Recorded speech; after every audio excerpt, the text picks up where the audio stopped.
సర్కారు దవాఖానలకు పోవాలంటే మస్తుగా గుబులు పడుతుంటారు కొంతమంది జనాలు. ఇక ఆడ చికిత్స చక్కగా చేస్తారో లేదోనని చాలా మంది ప్రైవేట్ దవాఖానల తొవ్వనే పడుతుంటారు. కానీ గీ న్యాయమూర్తి మాత్రం ఎసొంటి బుగులు పడకుండా కాన్పు కోసానికి సర్కారు దవాఖానల షరీకైంది.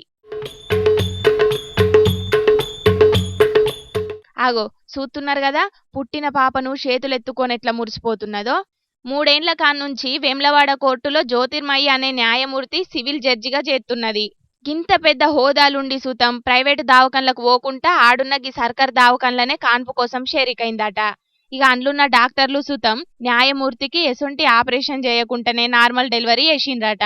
ఇక పుట్టిన పండంటి మగ బిడ్డనెత్తుకొని మురిసిపోయింది ఇట్లా. ఇక ఇదివరకు సుతం మొదటి కాన్పును గిదే సర్కారు దవాఖానలో వేసుకొని ఆడవిల్లన్గా అన్నదట.